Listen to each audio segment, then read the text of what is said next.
Welcome to another episode of the Pick and Pop Podcast presented by BAB, Big Apple Basketball. I'm your host, Russ Williams, and today's topic is competitiveness versus sportsmanship. Sportsmanship versus competitiveness. Again, as I stated earlier, Russ Williams, your host. It's my pleasure to impart some of my knowledge, and more importantly, I'm looking for your assist on this one. And when you talk about competitiveness, I was recently on a panel of competitiveness and sportsmanship. And it got me to thinking, when you're talking about sportsmanship, doing the right thing, being a right sports player, doing exactly what your coaches and your teammates need you to do, are you ultimately competitive at the highest level? With this topic, I can't handle it by myself. I need to bring in a couple of guests. I'm going to run it down.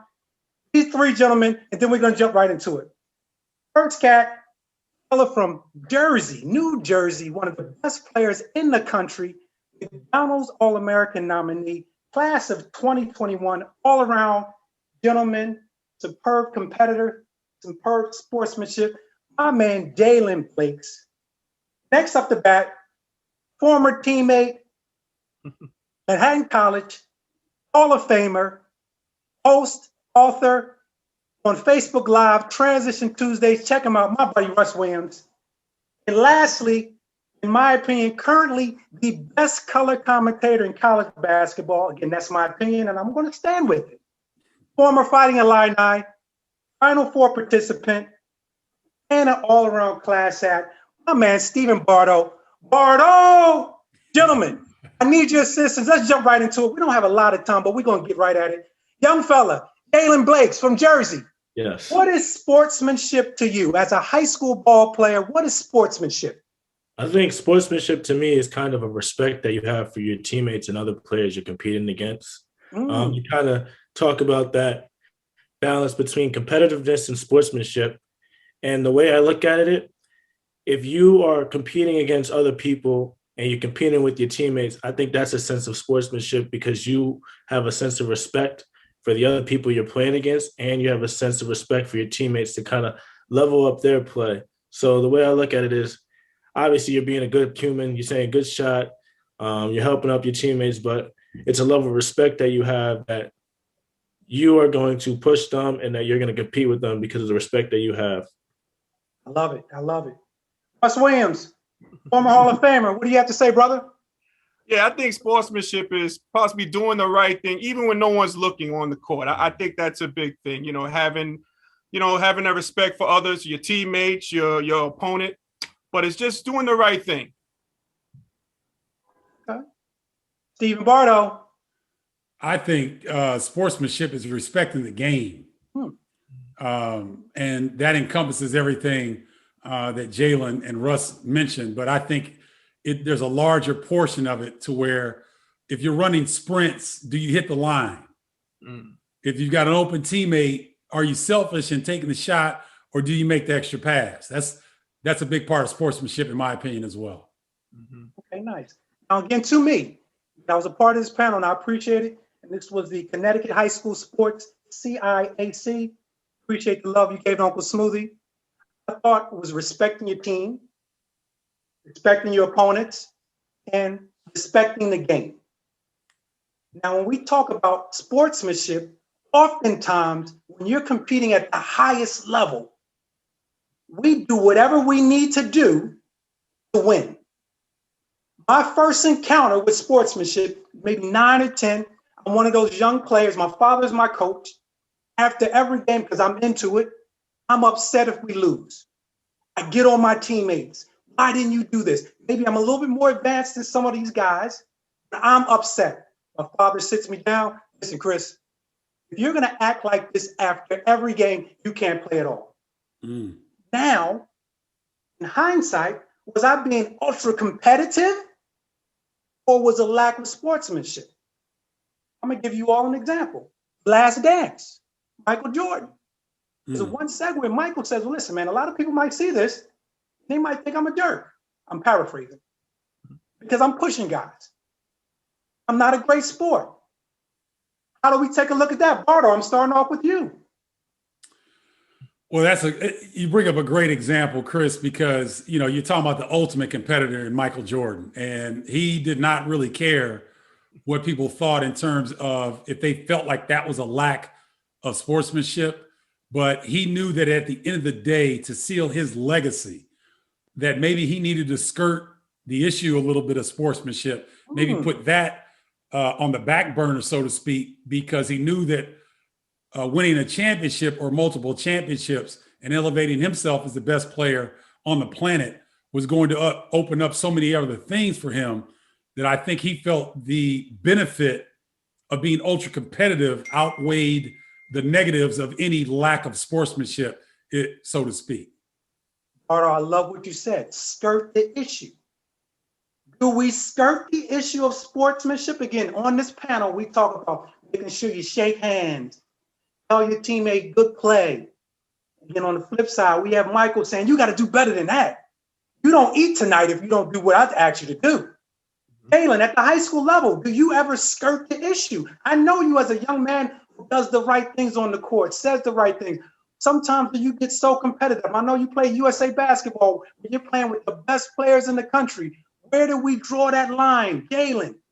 I think an important point that Michael Jordan also said in The Last Dance, we kind of had this argument as a family, my mom and dad, but the important thing he also said is, I'm not going to ask them to do anything that I haven't done myself. Ooh, young fella. And that's saying, he's basically saying that if I'm pushing you, I'm also pushing myself as well. So yes, he's kind of skirting that line. He's not the picture perfect person to show good sportsmanship, but at the end of the day, he's asking you to do something that he's doing every day. He's giving 100%. He expects that out of you. He's pushing himself to be the best possible version of himself. He's going to push you to be the best possible version of yourself. So I think that's what Michael Jordan kind of exemplified, and he kind of showed in his way of leadership and also competitiveness that he was going to push you because he's also pushing himself. Love it, Jaylen. Russ, what do you have to say about that? You and I have had this discussion about The Last Dance, and I made it clear to you, I probably would have been one of those guys if I played with the Bulls. Me and Michael would have had it out. Again, I think he respects that. What do you think, Russ? Definitely. I think it's based on the eras in which you grow up in. I remember watching my beloved Knicks in the 90s, and the Knicks used to fine you if you helped your opponent up. I mean, Patrick Ewing was adamant at that. And I remember, Chris, thinking back to our days when we played, I remember one time in the game, I gave a guy a forearm shiver. And I remember, Chris, you went to help the guy up. And I said, no, Chris, we don't do that, man. We don't do that here, man. So it all depends on the eras in which you grow up in terms of the word sportsmanship and what it's all about. Interesting. Stephen Bardo, you played for a team that went to the Final Four. Mm-hmm. That's about as good as you can get in college basketball. Yep. I heard some stories about that Fighting Illini team. Extra good. However, it had to be some situations where you guys toed the line on sportsmanship and competitiveness. Any stories you can share? Chris, I was a jerk as a player. I didn't care to be liked. I wasn't helping anybody up. If I could kick you while you're down, I would probably try to do that because I had the competitive spirit similar to you guys and anybody that plays this wonderful game that has brought all of us together. Anybody that raises to the highest level of that, you want to be a good sport. You don't want to be a jerk. But I was always taught, like it sounds like Russ was taught, inside those lines, man, it's not sweet. It's not pretty. And, if I'm trying to get the W and I got to talk about your mama, I got to step on your foot, I got to maybe yank on your shorts one time, I'm not going to hurt you. I didn't like to put people out. I want you to be full strength and I want us to be full strength. And then we just go at it. And whoever comes out, hey, I tip my hat if it's you, you tip your hat if it's me. But if I get knocked down to the floor by an opponent, I'm not expecting them to help me up. I'm just going to get up and be about my business. There's a new phenomenon now when guys go to the floor, they stay there until their teammates come. Yes. Well, in my day, that was a sign of weakness. You didn't stay on the floor or wait for somebody to help you. you got up as quickly as you could and you act like you weren't hurt because guys would use that against you. So I love this topic because it's a very fine line between being ultra competitive, but yet are you, and being a good sport, but are you still trying to win? Like if I'm middle of the road in the Big Ten, but I'm a good sport, the fan base don't care about that. But if I win, and there's a couple of instances where maybe I'm not the best sport, they'll overlook that based on the paramount of winning. And so that's kind of how I was in college. Love it. Jaylen, your era, these guys talking about when they played, late 80s, early 90s. We're talking about now. What is the thought process? How does it look out there? If you fall down, do you help someone up? Is that a good sport? Or you allow him to stay there and let his teammates get him? What are you thinking, Jaylen? I think similar to what you guys are saying, and something that Steven said in the earlier portion of the game is a portion of this is said that sportsmanship is a respect for the game. And I think that your opponent and you guys should have a respect for the game, that you guys can't be friends while you're on the court. You guys are going at each other's neck. You're trying to win the game. And obviously I didn't grow up in the era where you knock somebody down. You're not supposed to help them up. I help other people up, but at the end of the day, the only people that are friends on the court are my teammates. And so if it's the respect for the game that we're going to have, we're going to beat you guys. And obviously I'm not saying, oh, good shot. Oh, even in a workout, I'm not saying good shot because I'm trying to beat you at the end of the day. And that's the competitiveness that I have inside me. Stephen Bardo, you brought up trash talk quickly. I love trash talk. I'm a fan of it. I actually call it competitive athletic dialogue. I think it's needed. Now, you said something where you may talk about someone's mother. You may say, now there's certain lines when you talk about trash talking that you can cross. Because in my personal opinion, within the game, there's never beef as far as trash talking. Because if I'm giving it to you, you're going to hear it. That's right. Nothing you can do about it. Right. But if you say something about my family or my friends, it could possibly turn into a beef. Where do we draw the line with trash talking? Because some of the best competitors were the best trash talkers. We talked about Mr. Jordan. We talk about Larry Bird, Gary Payton. These guys would get after you and they would work you mentally and physically. Who wants to start off on that one? Russ Williams, I'm going to choose you, brother. Trash talking. I love it. And I loved it back then, too. I think the deal about trash talking is you got to really do your homework. The guys who are best at trash talkers did their homework. They knew about the guy's mother. They knew about his girlfriend. They knew about his teammates. Anything they can use to get that competitive edge, they use it as a trash talker. So the best ones did their homework. And I was one of those guys. I didn't talk a lot, but again, when I did talk, I did my homework. I had my facts available. I knew what was going on. So do your homework. If you're going to trash talk, if you're going to be about that life, you got to do your homework, though. Gotcha. Now, listen, fellas, I want to keep it clean because, like I said, trash talking when you say something about someone's family or friends, is that stepping outside the lines? Rush, you and I have been together on many occasions. You stop me because you know I love to talk. I can remember an occasion in California, we were playing outside, and I went to work, and I'm telling everybody in the park what's going on, but everything is about what's in between the lines. And you got a little nervous because one guy goes to his vehicle. Apparently, he wasn't going to get anything because what was going on in that court, nothing he could do about it. But when you start talking about people's family and friends, aren't we crossing that line? Stephen Bardo. I view it as this.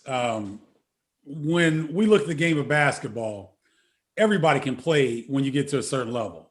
Everybody's got physical skills. What separates the best is the mental aspect of the game. And so if you are dominant on the court physically, but you can be baited into losing your focus because someone may say something about your mother. Like I wouldn't know the cat's mom unless I saw her in the stands. I'm like, man, your mom is fine or something like that, just to get them off their square. You know what I mean? But I was doing it just to get you. All I needed was a little bit. I just need a half a second for you to look at me kind of sideways, change your facial expression, your body energy changes. I'm like, I got it. And then I'll wait a little bit and I might say something else just to see if I can get you off your square. And that's all it is. I wasn't really trying to be malicious or be really negative, because no one wants anybody to really come and talk about your family members or anything like that. But when you get in basketball in our era, that was kind of expected. And so there was a level like, okay, he's trying to get the best of me. He's not really serious. He's trying to figure out a way to get into my armor. Like, we all had this armor that we wore on the court. And so if you can penetrate that armor, you're just trying to find a little bit of, a little wedge there, just a little bit of doubt, just a little bit of hesitation. And that's all you need. And sometimes, and that's the difference between winning and losing. So I think that, right now, in this day and age, I would never encourage someone like Jaylen to go and talk to another opponent about their mother, because they're not used to that. And so that could spill over into something very nasty and unnecessary. That was more commonplace in Chris, you and Russ, and in my era. That was much more commonplace. Today, I would not suggest young players do that, because they didn't grow up necessarily with that being used. Interesting. Jaylen, and back to you, Russ. I see you chomping at the bit. Yeah, just thinking about Bardo, you said something very important, like, getting a person off their square. And I remember when I was playing in college, it was this one guy who wore the same number I wore, number 11. I remember one time we had a little break and he said to me, he goes, "Man, wow, man, I really love you, man, so much, man, that I'm wearing your number. That's how much I appreciate you. But I'm about to bust you up right now, but just to let you know that." So, he's just trying to get me off my square. It didn't work. It didn't work in this particular case because I was equipped with it. But, I can see people trying to get you, that's the goal. That's the goal of getting you off your square, that's right. when you trash talk. That's right. What do you say, Jay? I think to what you guys are saying is, you definitely. Well, first, Jay, are you a talker? I talk at certain points. I think the reason why I talk, I'm not going to try to throw you off your game, but I'm going to try to get myself going. So okay. In practice, I'm talking. In practice, I talk the most, probably because I'm trying to get myself going, but I'm also going to try to make my teammates better and get equipped to it. So a lot of times in the game, if you say something to me, I'm going to say something right back. And that's going to get me going, because you're fueling me. Because I think my dad taught me this, is that if you're talking to me, either you're not better than me, so you have to talk, or you're just saying something random. So then I know that at the end of the day, you're trying to get under my skin. So if I talk back to you, I'm trying to get myself going to kind of shut you up, but also keep that talking going. Interesting. So it sounds like, gentlemen, thus far in the conversation, at the higher level of competitiveness, we're moving further away from the sportsmanship that we're taught at a young age. Let's make that clear. At a young age, make sure you respect the game. I think that's important. Respect your team. Respect your teammates. You need a competitive edge, like you said, Bardo. The higher you get, because everyone's good. Yep. The things you need to be able to do mentally that aren't always showing up physically, and sometimes maybe a little chatter or a little nudge here or there that toes the line. Now, when we watch games nowadays, Bardo, again, like I said, top flight commentator, I'm right on your heels. You see certain things. And when you see certain things, the officials, coaches make comment. I'm going to throw one out at you. Anthony Edwards, maybe one of the best dunks we've seen in a long time recently. After the dunk, he chills out. Most guys, yeah, and one, you too little. You get a technical foul after that. Is that taunting? Is that going overboard? Or is that just part of the game? And we allow the guys to have a little bit of fun. There is an entertainment value to the ball game also. Let's go with you, Bardo, to start it off. Boy, Chris, you gotta be careful, because you opened up Pandora's box there, boy. That's why we're here, Bardo. That's why I brought you on. That's a hot topic for me, because here's the deal. The people that make the rules in basketball have never been able to do what Anthony Edwards can do. right? There is a reason why guys and get excited and get demonstrative, because it's hard to get to the hole and dunk on somebody at a high level. It's hard. And that's a sense of accomplishment. And as African Americans, we're much more expressive. We're not trying to show anybody up.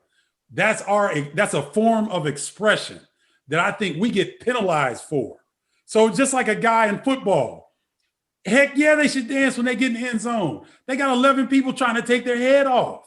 And I never understood why you have a sport like basketball that's dominated by African Americans, and yet you want a little bit of the culture, you want a little bit of the essence, but you don't want it all, right?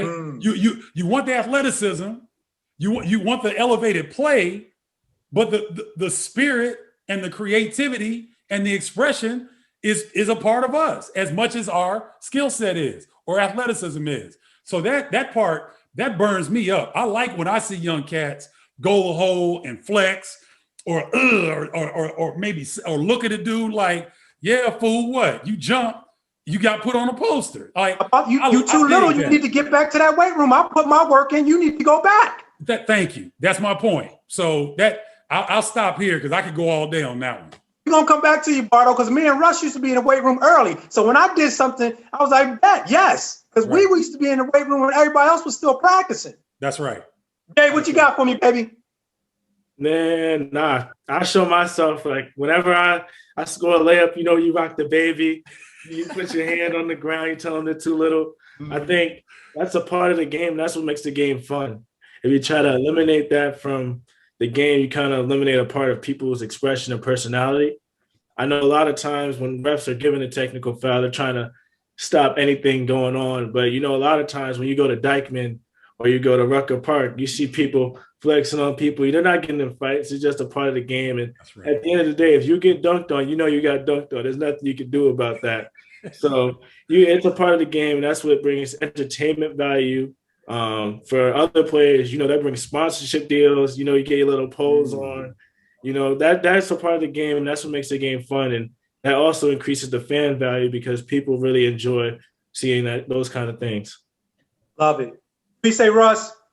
Yeah, it's talking about this. The NBA is kind of turning into the NFL, and the abbreviation for the NFL was the No Fun League. It was called the No Fun League. So now you have to have that enthusiasm. That's what we do. That's what we bring the enthusiasm, the rocking the baby, the little small animals, the flexing. I think that it's made for the game, and it's not showing up anybody. It's just, it's just that enthusiasm that you're doing on that particular play. So it has to be needed. It shouldn't be, penalized because of it, with the text and the taunting and all that stuff. So, hey, you got to get your weight up. If you get dunked on, hey, next time do some more reps, do some more leg lifts, try to block it next time. But they shouldn't penalize that person, getting dunked on or what have you, or celebrating excessively, once they get the job done. Well, here's a theory that I have. Usually it's not as bad unless there's a reaction from the person who received being dunked on, crossed over, whatever the case may be. If they just say, well, listen, that's part of what goes on. But if they bounce up out of anger, what have you, that's when usually officials or coaches or someone really gets upset. Would I be clear on that, fellas, or I'm off base on that? Does that sound like I'm maybe right? I see you shaking your head, Jay.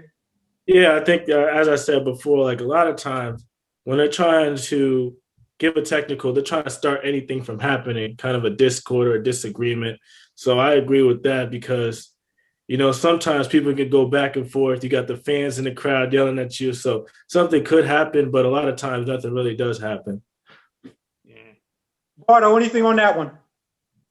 Yeah, I'm more in agreement with Jaylen in that a good official is a master at nonverbal communication. So if, like you, Chris, you're calling games, you see stuff that nobody else sees because one, you play the game, but two, you I've been around you in seminars and things like that. You see a lot of stuff, right? And so a good official can read the situation and say, okay, he's being expressive. Okay, this kid didn't like it, but they're not gonna square off because I'm sorry, Jaylen. Most of the kids in your age group ain't gonna throw grapes at a wedding. They ain't gonna fight because you're not. We haven't allowed our young people the space, Russ and Chris, that we had growing up. They can't go to the park anymore, right? The park is so important because young people get the space to learn leadership skills, self-governing, communication, teamwork, all these different things that happen at the playground. There's no court time. There's no adults that have to create court time for you to go work on your game. You go to the park. And when you go to the park, there are older kids. So there's a natural hierarchy. All these things that are missing, right, from the game, that when we played and somebody did something and they, looked at them like, dude, I know you just didn't jump at that. And the cats usually would be like, oh, I got to take that one because he got me. But the beauty in basketball is we got the ball next, so I can give it back to you. But now we haven't provided that space for our young people to have those experiences like we had, to where if there was something like that to happen, they don't take it personally. It's a part of the game, but they haven't had that experience. So I think younger people are a little bit more sensitive when things like that happen because they haven't had the park experience. Interesting. Well, gentlemen, we're going to go into some closing remarks at this stage. Again, remember we were talking about sportsmanship versus high-level competitiveness. Because again, when you're competitive at the highest level, sometimes, as you said, Bardo, you may have to skirt some of your sportsmanship. But out of this conversation, it sounds like it's not totally bad. Because again, if you respect the game, respect your teammates, respect your opponents, you're still in a good place. My closing remark on this, gentleman, because I'm going to allow you to go and say your closing, is basically if you respect those three things and understand the game stays where the game stays, and afterwards we can possibly chat, sit down and chill if that be the case. But on the court, as you said, Jaylen, earlier, we're going to play and keep it between these lines, and we can be a good sport, skirt that line. But when it's all said and done, and one of the reasons I had all three of you guys, is still a class act. Because what's on the court is on the court.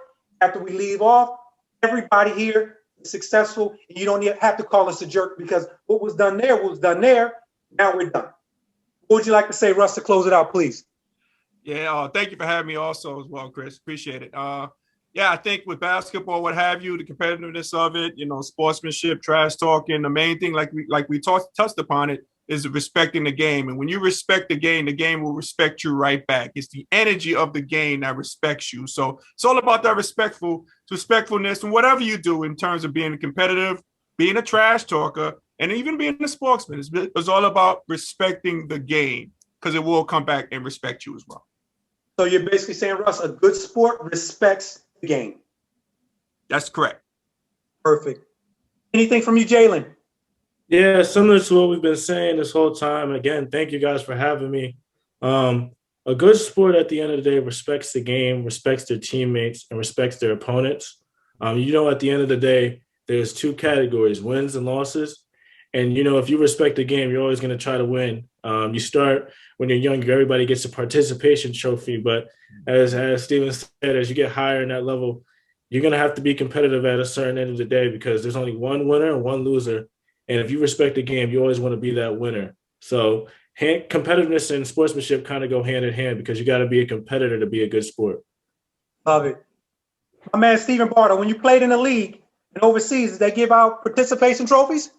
No, they gave out, I'm going to bust your trophy. That's what they gave out. And so, I just want to say thank you, Chris, for having me on. Jaylen, you make me proud, young fella. Yes. You give me hope that your generation is going to be okay. You are very impressive. I'm really glad I've gotten a chance to be on this panel with you. I'm going to really follow your career because I'm around a lot of young men. There's not a lot of young men your age that carry themselves like you do. So I want to make sure you heard that from me. In terms of this topic, I think it's a great one. I think it needs to be discussed more on a broader level, because if there's a deeper understanding from people that have played the game, to people who are setting the rules for the game, I think that we would have a much healthier situation. The game is already great. There's no problem with that. But I think that we could even allow more expression in the game, a little trash talking, a little bit of celebration that would allow people's natural spirit and competitiveness to be on display. Gentlemen, thank you so much. It has been a pleasure. We're definitely going to have you back. I'd like to go into detail, as you said, Stephen. I would love to have each one of you separately to go into more detail, because obviously I just glanced over what all three of you are doing, because you're doing big things. Again, the Pick and Pop is here to stay. I'm your host, Chris Williams, aka Uncle Smoothie. As I say in closing, positive energy is a gift. Gentlemen, be a giver.